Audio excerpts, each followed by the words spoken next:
Vă salut pe toți! Programul de lucru pentru Isus din săptămâna patimilor arăta în felul următor. În fiecare zi, el era în Ierusalim, în mod special în templu, dând învățătură. Și ori de câte ori se făcea târziu, Isus și ucenicii lui ieșeau afară din cetate. Marcu, capitolul 11, cu versetul 19. Duminică, după ce a fost întâmpinat cu ramuri de copaci atunci când a intrat triumfător în Ierusalim, seara a plecat la Betania și a noptat acolo. Matei, capitolul 21, cu versetul 17. La fel a făcut și luni și marți. Cel mai probabil, marți a fost ultima zi în care Isus a intrat în templu pentru a da învățătură. Și se pare că ziua de miercuri Isus a petrecut-o în Betania cu ucenicii și prietenii. Aici locuia Marta, Maria și Lazar, pe care îl înviase, dar și Simon leprosul, pe care cel mai probabil Isus îl vindecase. Haideți să citim ce s-a întâmplat în casa acestui om. Matei, capitolul 26, începând cu versetul 1. După ce a terminat de spus aceste cuvinte, Isus le-a zis ucenicilor săi: știți că peste 2 zile va fi Paștele, iar Fiul omului va fi trădat ca să fie răstignit. Atunci, conducătorii preoților și bătrânii poporului s-au strâns în curtea marelui preot numit Caiafa și au îneltit să-l aresteze pe Isus prin vicleșug și să-l omoare. Însă ei ziceau: nu în timpul sărbătorii, ca nu cumva să se facă tulburare în norod. În timp ce Isus se afla în Betania, în casa lui Simon leprosul, a venit la el o femeie care avea un vas de albastru plin cu un parfum foarte scump. Ea a turnat parfumul pe capul lui Isus în timp ce el stătea la masă. Ucenicii însă au fost indignați când au văzut acest lucru și au zis: pentru ce risipa aceasta? Căci parfumul acesta s-ar fi putut vinde scump, iar banii să fie dați săracilor. Isus știa ce zic ei și le-a răspuns: de ce ai cauzat supărare femeii? Ea a făcut un lucru frumos față de mine, căci pe săracii îi aveți întotdeauna cu voi, dar pe mine nu mă aveți întotdeauna.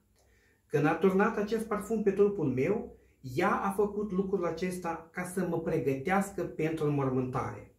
Adevărat vă spun că oriunde va fi vestită această Evanghelie în toată lumea, se va spune și ce a făcut această femeie în amintirea ei. Atunci, unul din cei 12, numit Iuda Iscarioteanul, s-a dus la conducătorii preoților și i-a întrebat: ce vreți să-mi dați ca să-l dau pe mâna voastră? Ei i-au plătit 30 de arginți. De atunci, el a început să caute un prilej ca să-l dea pe mâna lor. Aș vrea să observăm din cele citite 2 personaje: femeia care a uns capul lui Isus cu parfum și Iuda Iscarioteanul. Iuda era unul din cei 12 ucenici, deci el făcea parte din comunitatea apostolilor. În jurul acestui personaj se duce multă dispută datorită faptului că el ajunge în cele din urmă să-l vândă pe Isus. Ar trebui însă să luăm în calcul o explicație pe care o face însuși Isus în contextul în care mai mulți ucenici l-au părăsit. Da, Isus a avut mai mult de 12 ucenici, aceștia erau doar cercul restrâns. Deci, în acel context, Isus face următoarea explicație cu referire la Iuda. Ioan, capitolul 6, versetul 64. Isus a explicat următorul lucru: dar sunt unii dintre voi care nu cred. Căci Isus știa de la început cine sunt cei ce nu cred și cine este cel ce urma să-l trădeze. Cel ce urma să-l trădeze este o referire clară la Iuda Iscarioteanul, care mai târziu l-a și vândut pe Isus. Iuda, în acest text, este clasificat de însuși Isus în lista celor ce nu cred. Și Isus știa de la început că Iuda nu crede în el. Deci, prin urmare, Iuda n-a crezut în Isus și aceasta explică toate acțiunile sale. Alta a fost motivația sa de a se alătura grupului celor 12. Biblia spune că el era casierul grupului, purta punga și de foarte multe ori băga mâna acolo, lua bani și folosea în scopuri personale. Și vedem că în cele din urmă el îl trădează pe Isus tot pentru bani. Deci, prin urmare, Iuda a făcut parte din cei 12 ucenici al lui Isus, însă n-a crezut în Isus. Istoria lui Iuda vorbește despre faptul că a face parte dintr-un grup de creștini, dintr-o biserică, a frecventa cu regularitate o biserică sau chiar a sluji în biserica respectivă, aceasta nu este garanția salvării, garanția faptului că ai viață veșnică. Garanția vieții veșnice este doar credința în Isus, ceea ce e lipsit lui Iuda.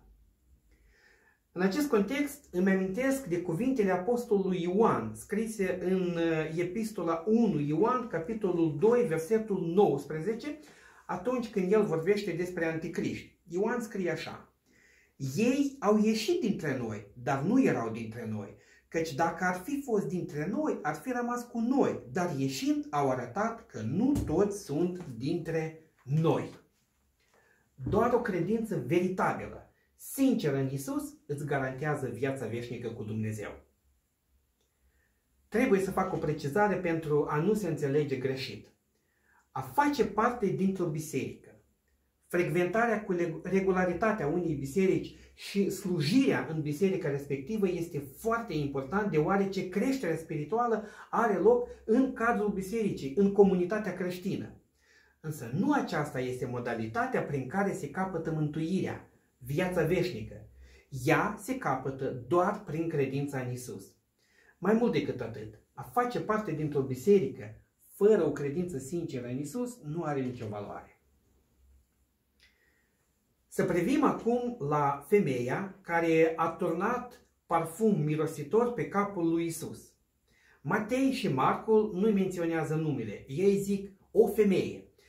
Ioan însă îi explică că această femeie era Maria, sora Martei și a lui Lazar, care acum se aflau împreună cu Isus și ucenicii în casa lui Simon leprosul la cină. Despre Maria știm din alte istorii că ea avea o credință sinceră în Isus și îi absorbea fiecare cuvânt. Amintiți-vă de istoria în care Marta pregătea mâncarea pentru Isus și ucenici, dar Maria s-a așezat la picioarele lui Isus și îl asculta cu foarte mare atenție. Ea era familiarizată cu învățătura lui Isus și credea mesajul lui. Isus, în textul pe care l-am citit, deja pentru a patra oară, vorbește despre faptul că El urmează să moară și că de fapt acesta era scopul pentru care venise în lume. Maria a crezut acest mesaj al lui Isus și așa cum însuși Isus menționează, ea a turnat acest parfum pe trupul lui Isus ca să-l pregătească pentru înmormântare.